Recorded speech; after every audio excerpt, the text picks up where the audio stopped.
여보, 미안해. 내가 투자 실패했어. 얼마나 손해본 거예요? 전부 다. 아내가 주저앉았습니다.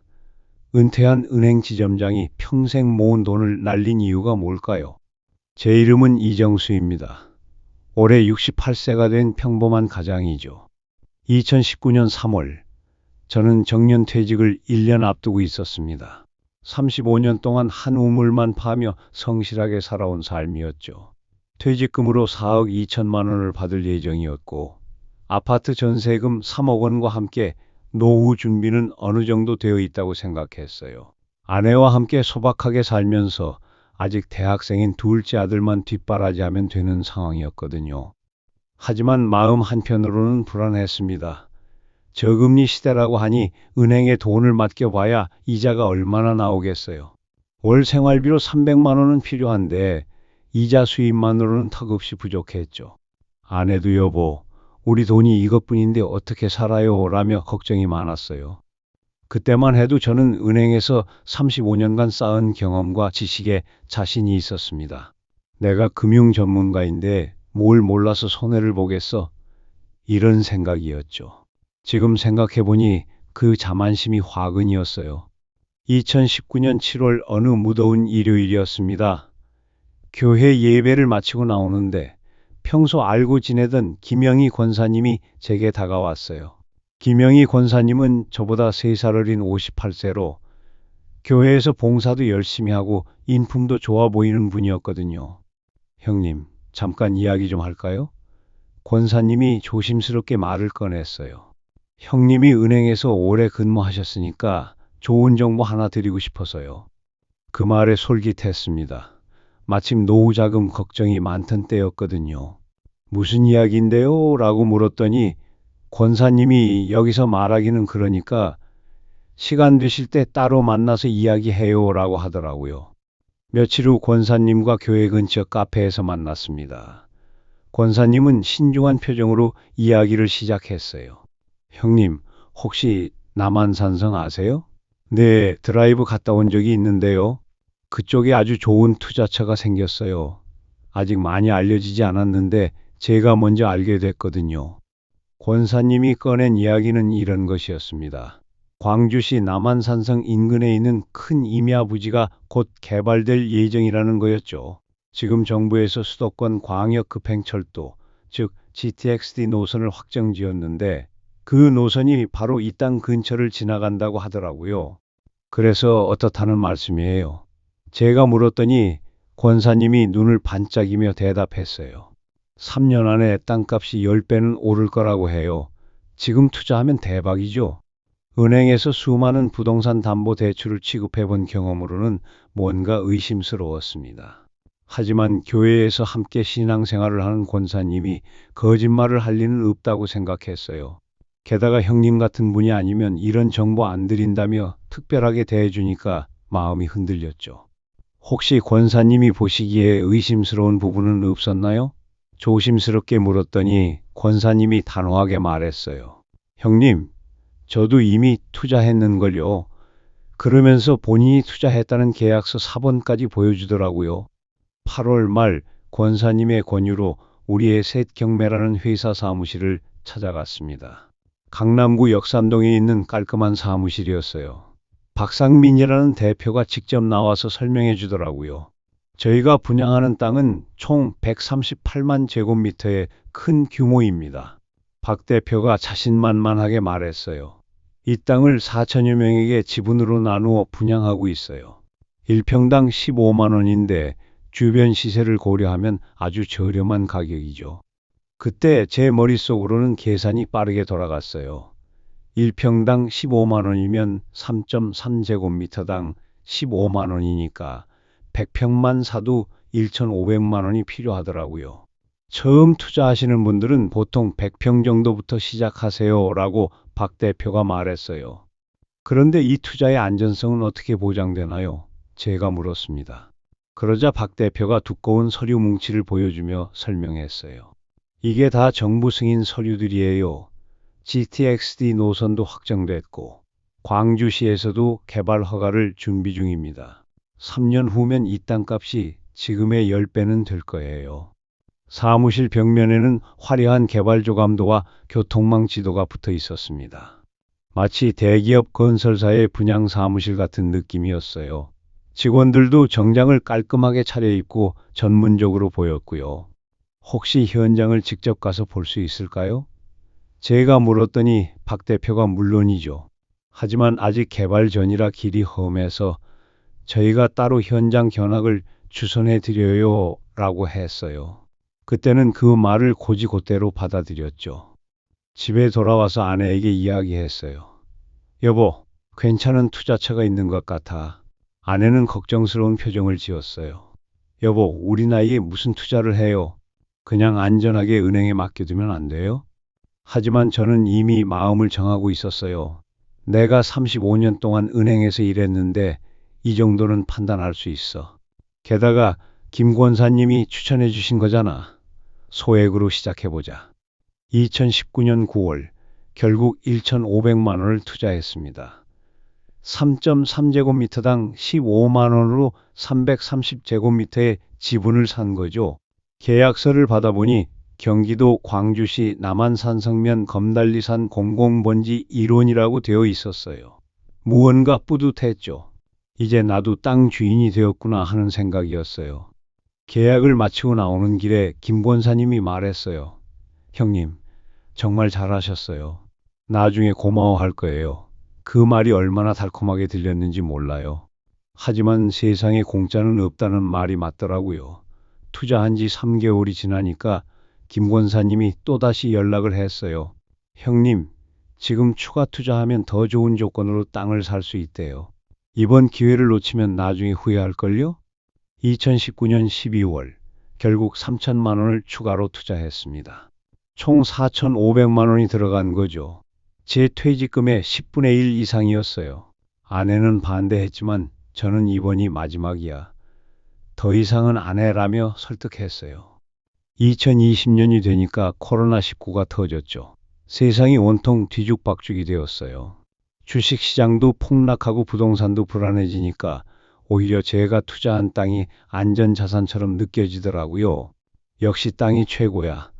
땅은 배신하지 않아 라고 생각했어요. 그해 6월 김 권사님이 다시 연락을 했어요. 형님, 코로나 때문에 다들 투자를 안 하려고 해요. 그래서 회사에서 특별 할인을 해준대요. 지금이 기회예요. 또 넘어갔죠. 3천만 원을 더 투자해서 총 7,500만 원이 되었어요. 2020년 11월 드디어 명예퇴직을 했습니다. 35년간의 직장 생활이 끝나는 순간이었죠. 퇴직 축하 모임에서 동료들이 정수야, 이제 뭘 할 거냐? 고 물었을 때 저는 자신만만하게 대답했어요. 땅 투자 좀 하고 있어. 몇 년 후에는 너희들보다 더 잘 살 거야. 퇴직금 4억 2천만 원을 받고 나니까 마음이 더 커졌어요. 김 권사님이 형님, 퇴직금으로 큰 거 한번 해보세요. 지금이 정말 마지막 기회예요 라고 하니까 결국 2천만 원을 더 넣었어요. 총 투자 금액이 6,500만 원이 되었죠. 아내는 화가 났어요. 여보, 미쳤어요? 퇴직금까지 넣으면 안 되죠. 하지만 저는 걱정 마. 1년만 기다려봐. 땅값이 오르면 우리 노후는 안전해라며 자신했어요. 지금 생각해보니 그때가 제가 가장 어리석었던 시기였던 것 같아요. 2021년 새해가 밝았습니다. 투자한 지 1년이 넘었는데 개발 소식은 전혀 들리지 않았어요.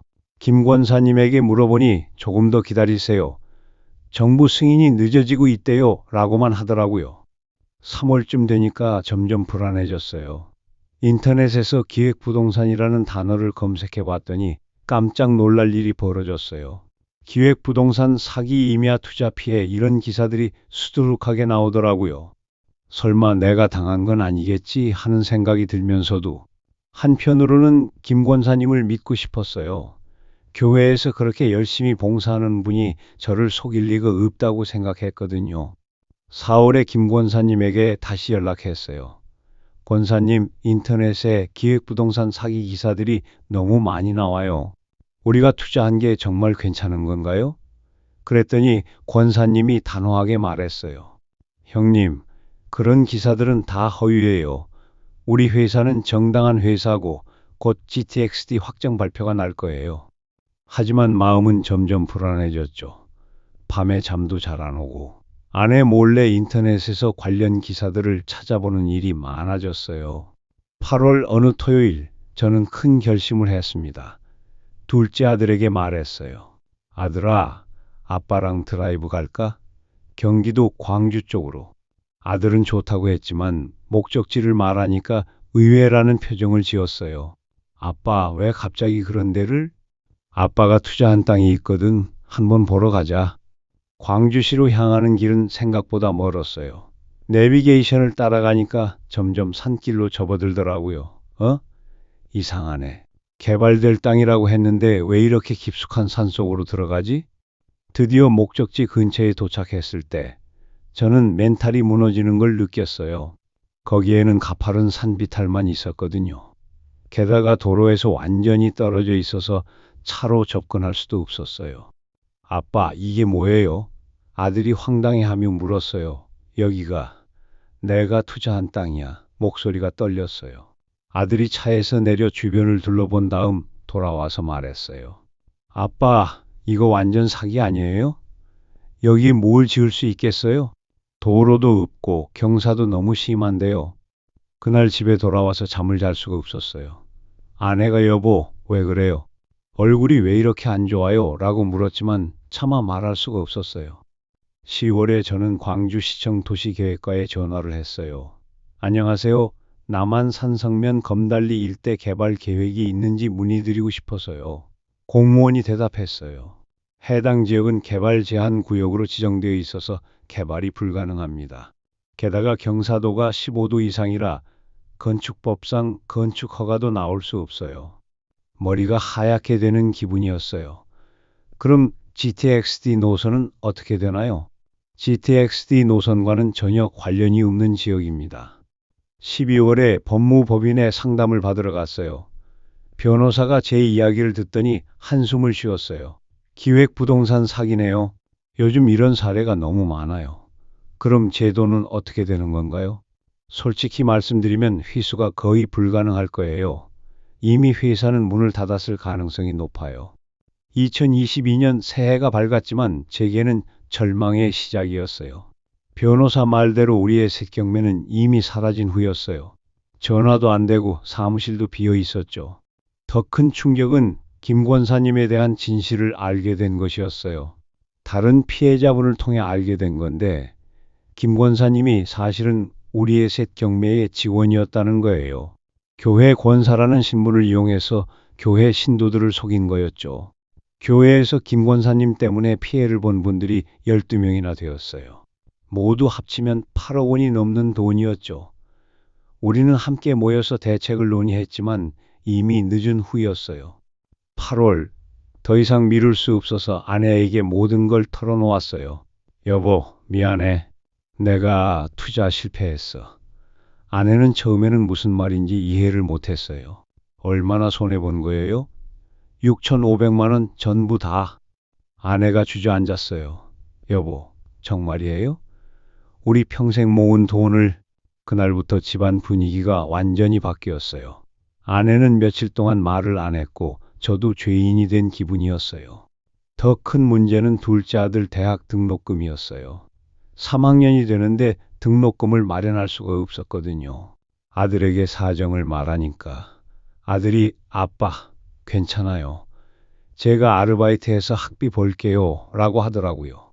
그 말을 들으니까 더 미안하고 죄송했어요.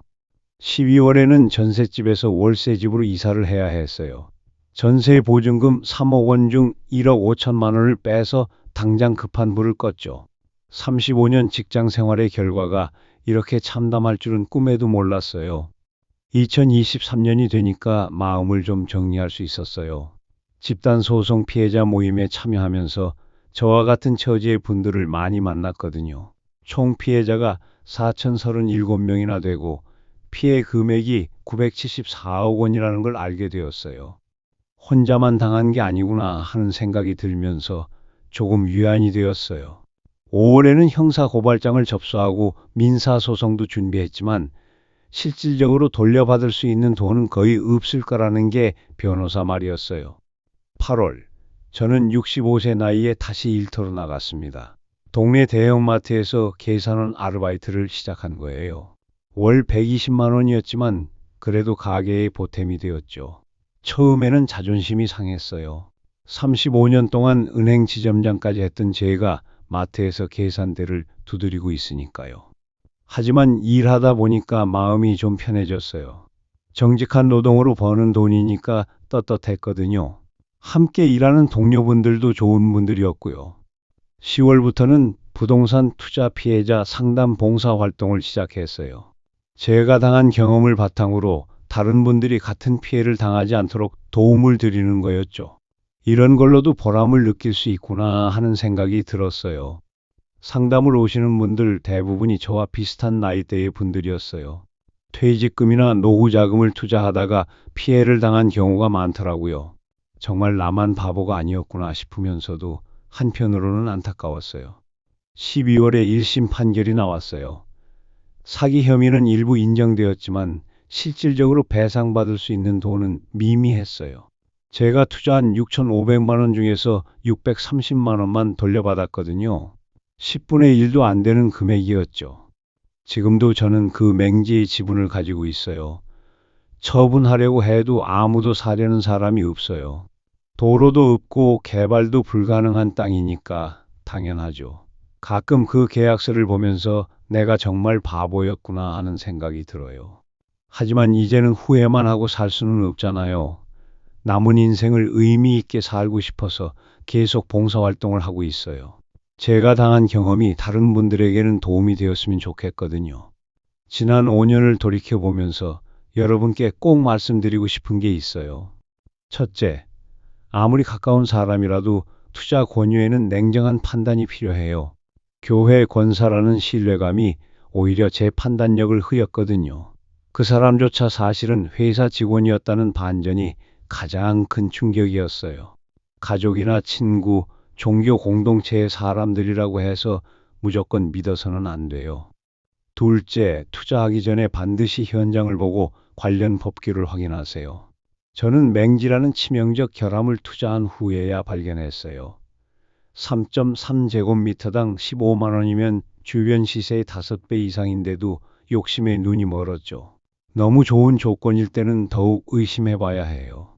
셋째, 퇴직금과 같은 노후 자금은 절대 고위험 투자에 사용하면 안 돼요.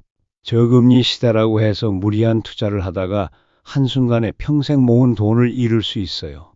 65세에 다시 일터로 나가야 하는 현실이 이걸 증명하고 있어요. 지금 저는 68세가 되어서도 여전히 마트에서 일하고 있어요. 힘들지만 후회하지 않아요. 정직하게 일해서 버는 돈이니까요. 그리고 제 경험이 다른 분들에게 도움이 된다면 그것만으로도 의미가 있다고 생각해요. 여러분도 노후 준비를 하실 때 안전성을 최우선으로 생각하세요. 욕심내지 마시고 검증되지 않은 투자는 절대 하지 마세요. 제 이야기가 여러분에게 작은 교훈이라도 되었으면 좋겠어요. 오늘의 이야기는 여기까지입니다. 끝까지 시청해주신 여러분들께 진심으로 감사드립니다. 앞으로도 저희 채널은 기막힌 사연과 알찬 금융 정보로 여러분을 찾아뵙겠습니다. 구독과 좋아요로 응원 부탁드립니다.